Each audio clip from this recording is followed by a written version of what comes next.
సారక ఎవరు వాళ్ళు ఎవరితో యుద్ధం చేసిండ్రు ఏముంది మీ కథలో? అప్పుడు సమ్మక్క పుట్టిన దేశము తూర్పు దేశం. పులి తల వాయిలగొండపట్నం. సమ్మక్క తండ్రి పేరు సాంబశివ మహారాజు, తల్లి పేరు తూలుముత్తి. తూర్పు దేశాన్ని పుట్టినాక అప్పుడు పారగట్టు శాఖన పడమటి దేశం ఏలిన రాజులు జలసముద్రుడు తండ్రి శివమాందాల దేవి తల్లి. వాళ్ళ కడుపులు పుట్టిన వాళ్ళు కొడుకులు. పెద్దోడు గడికామరాజు, రెండోవాడు గోవిందరాజు, మూడోవాడు కొండాయి, నాలుగోవాడు పగిడిద్దరాజు. పగిడిద్దరాజు కోసం ఈ పడమటి దేశం రాజులు, ఈ పడమటి దేశం పరాలనారపట్నం, ఒకతాడిపట్నం, లోదోడిపట్నం అని మా కోయల దేశాలు అవి. ఒక ఇల్లున్న పట్టణమే, 2 ఇళ్ళున్న పట్టణమే, కానీ మంచి నీళ్ళు ఉండాలి. గడ్లే తినేది, గడ్ల బండేది మా దేశం అది. ఇప్పు మందు మాత్రం తాగేవాళ్ళం ఆ తల్లి పేరు మీద. అయితే అప్పుడు అక్కడి నుంచి ఆమెని తరలించుకొని వచ్చి పగిడిద్దరాజుకి, చిన్నోడు పగిడిద్దరాజుకి పెళ్లి చేద్దామనేసరికి సరే అంటే ఒకసారి వెళ్ళారు అమ్మాయి దగ్గరికి. ఎవరు? ఈ పారగట్ట ప్రధాన రాజులు. వెళ్ళాక ఈ చెల్లె నాగులమ్మ, సమ్మక్క చెల్లె చెడాలమ్మ తర్వాత నాగులమ్మ తర్వాత కోమలమ్మ తర్వాత వాళ్ళ తోడ తమ్ముడు పోతుమనేడి కర్ర. దేవనగరం అని ఉంటుంది, సిర్రమల్ల అవతారు మీకు తెలిసే. సందూరు కొలుతారు, దాంట్లో చేతులు ఉంటుంది. దేవనగరం అని ఉంది, సిర్రమల్ల దాటారు. అయితే అప్పుడు ఈ నాగలమ్మ ఈ పడమటి దేశం వచ్చింది. బావోళ్ళు ఇల్లు చూసి వస్తానని వచ్చింది. చూసేసరికి రాజుగారు ఎట్లున్నాడంటే మంచిగా 12 మెరుపులు 12 సాయలు ఉన్నాడు. 12 సాయలు ఉండేసరికి ఈ సమ్మక్క ఈ నాగలమ్మ ఏం చేసిందంటే మా అక్కని జడ్డు చేసుకోవాలి అని మాకు ఆలోచన వచ్చింది. సంతక చెల్లెళ్ళే పరావేలు గారు. అయితే ఏం చేశారంటే అక్క చెల్లెళ్ళు కలిసి ఇట్లా కంచెకు వచ్చారు ఏదో పని మీద. ఎట్లున్నాడు మీ బావ అని అడిగింది సమ్మక్క.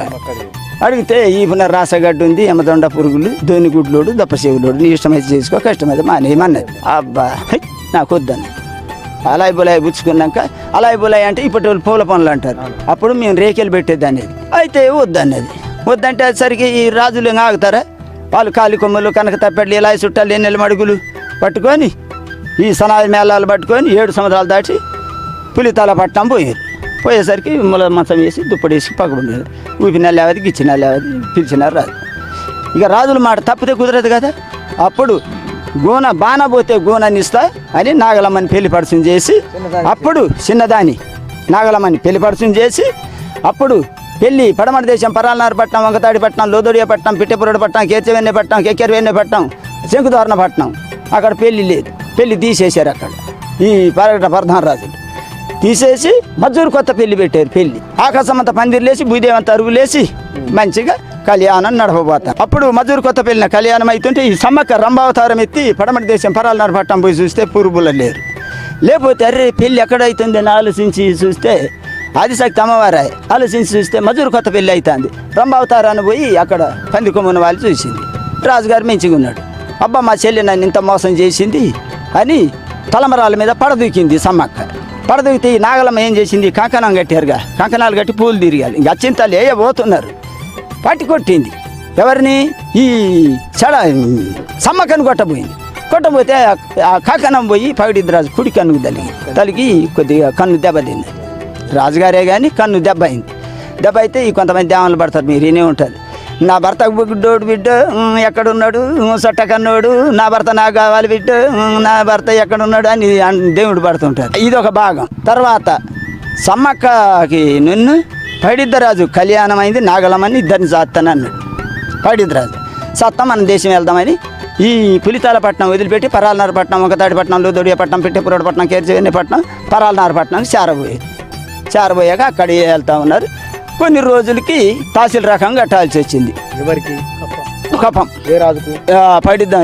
పటాభివృద్ధునికి కఫం పంపాల. మనమే తహసీల్ రకం అంటాం, వాళ్ళు కఫం అనేది.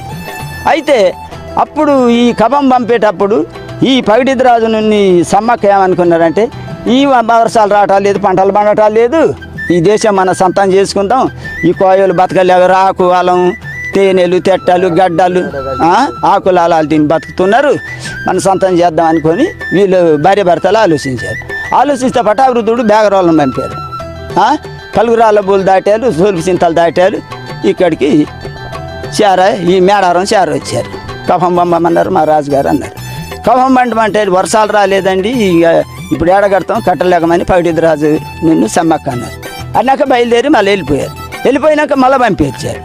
మళ్ళీ పంపిస్తే మళ్ళీ అన్నారు కదా, మా దగ్గర అసలు డబ్బు లేదు, ఈ కోయరాజులంతా అల్లాడిపోతున్నారు, జనాలు తినడానికి తిండి లేదు, ఆకు అలం తిని జ్వరాసులు తిని ఇట్లా తిని అట్లా తిని బతుకుతున్నారు, గడ్డి గాదం వేసి, మా దగ్గర కఫం లేదన్నారు. కఫం లేదంటే రెండోసారి వచ్చారు, మూడోసారి వచ్చారు. మూడోసారికి ఆయన పటావృద్ధుడు ఏమన్నాడు, రణము ఉద్దానికి సిద్ధం కావాలన్నాడు. కఫం పంపకపోతే ఉద్దాం అన్నాడు. ఆ ఉద్దానికన్నా మోకుంటాం కానీ రకం అయితే లేదన్నాడు. సరే అని అప్పుడు పగిడిద్ది రాజు దళం బయలుదేరింది, పటాభివృద్ధుని బయలుదేరినాక కామారం అవతాను ఉలకాయ పెళ్ళి అని ఉన్నది, హనుమకొండ యువతల పందిగుండలు అని ఉంటుంది, ఒక 3000 ఎకరం దాకా ఇట్లే ఉంటుంది, చెట్లు గిట్లు ఏం లేవు ఆ ఉద్దం ఆడిన కాడ. అప్పుడు దగ్గర యుద్ధం జరిగిందా? హనుమకొండ యువతల ఉలకాయ పెళ్ళి యువతల పందిగొండలు అని ఉంది ఆ ఊరు, పందిగొండలు పందిర్లు వేశారు కదా తల్లికి, ఆ ఊరు పేరు అందుకే పందిగొండలు అంటారు. అక్కడ యుద్ధం జరిగింది. అయితే అప్పుడు ఆ ఉద్దంలో ఏమైందంటే రాజుగారు వెళ్ళాడు జనాలు తీసుకొని, వాళ్ళ పిరంగులు, వాళ్ళ ఏనుగులు, లొటిపిట్టలు, పిరంగులు అంటే తుపాకులు, వీళ్ళ ఈ కోయరాజులు కదా, వీళ్ళ ఇంటి బద్దలు, వీళ్ళ నంబులు, వీళ్ళు కొంతమందిని కొట్టారు, వీళ్ళే సగం మంది హతమయ్యారు. హతమైనాక మూర్చబాణం కొట్టారు పగిడిద్ది రాజు. మూర్చబాణం కొడితే అప్పుడు అరిచేయి చూసింది సమ్మక్క, అబ్బా తాలి బొట్టు పోతే రాదు, ముండ్రాలు అంటాడు మొగడు చచ్చినది, నీకు తెలిసే, బొట్టు పోతే బొట్టు రాదు. అప్పుడు మాలమై దట్టి మీద దట్టి కట్టి అంగం మీద అంగం పెట్టి అప్పుడు ఆ జనంలో ఉద్దంలో దూకింది సమ్మక్క. దూకి అప్పుడు అన్నీ చూసినాక అప్పుడు బయటికి 1000 మంది నరికి, పాటికి 10,000 మంది నరికి భర్తను దొరికించుకొని ఈ మీద పెట్టుకున్నది. అలసిపోయి భర్తను తీసుకొని ఐలాపురం వచ్చింది. అక్కడ ఉంది చిన్న పల్లెటూరు ఐలాపురం అని, తాడి ఇటు మూలగుట్టు ఐలాపురం మేడారం పోయే దారిలో ఇట్లా ఏటూరు నగరం ఐలాపురం. అక్కడ ఐలాపురం సలవాయి భూములలో చల్లబడి అప్పుడు ఈ అడవి ప్రదేశం మారుమూల ప్రాంతం చక్కని అడవి చల్లని దేశం, ఈ దేశంలో మనం ఆగిపోదామని అప్పుడు సమ్మక్క అవతారం మారిపోయి కుంకుమ భరణిలో తయారైంది మేడారంలో. ఇక నా భర్త నాకు దొరికితే, నా భర్త నా బిడ్డ నా కొడుకు మంచిగా ఉంటే చాలు అనుకుంటే జంపన్న బయలుదేరిండు.